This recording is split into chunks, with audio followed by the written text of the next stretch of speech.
Hari ini Kamis tanggal 8 Juli tahun 2021 kita launching aplikasi informasi harga satuan dasar konstruksi dengan nama aplikasi Mas Petruk.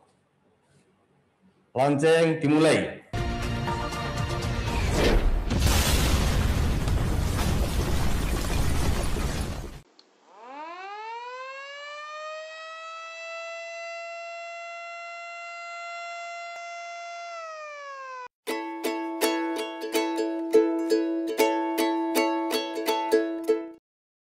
Iya Mas Mbak, bisa dibantu? Iya, siang Bu. Ah? Ini kita mahasiswa mau cari harga satuan dasar. Gimana ya caranya biar kita bisa tahu infonya? Bisa langsung lewat web aja bisa. Di aplikasi Mas Petruk ini yang ditampilkan dalam sajian informasi standar harga satuan material konstruksi akan sangat membantu masyarakat jasa konstruksi dalam melakukan kegiatan konstruksi. Nah, kalau untuk harga satuan dasar, HSD itu ada harga bangunan yang tercantum merupakan hasil uji petik atau sampling yang diambil dari pasaran bebas. Itu yang nyusun itu ada dari depo, quarry, distributor, atau toko yang dipilih. Menjelaskan HSP konstruksi yang buat cipta karya.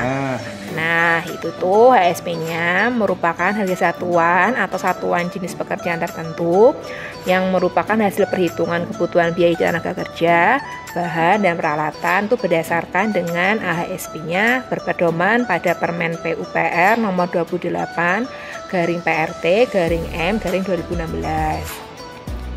Bidang cipta karya itu terdapat 612 jenis pekerjaan, mulai dari pekerjaan persiapan, pekerjaan tanah, pekerjaan fondasi, pekerjaan beton pacatan, dan seterusnya. Setelah itu kita yang di HSP Bina Marga.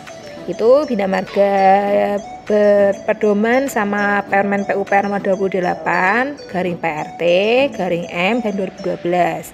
Terdiri dari 67 jenis pekerjaan, mulai dari pekerjaan drainase, pekerjaan tanah, pekerjaan pelebaran, perkerasan, dan bahu jalan, dan seterusnya. Gitu Mas Mbak.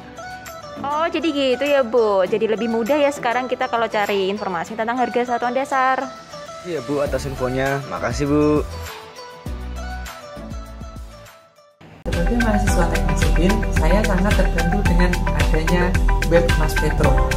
Dalam laman web ini, saya dapat menemukan informasi terkait harga satuan pekerjaan terkini di seluruh Jawa Tengah. Tampilan laman webnya pun sangat mudah dipahami.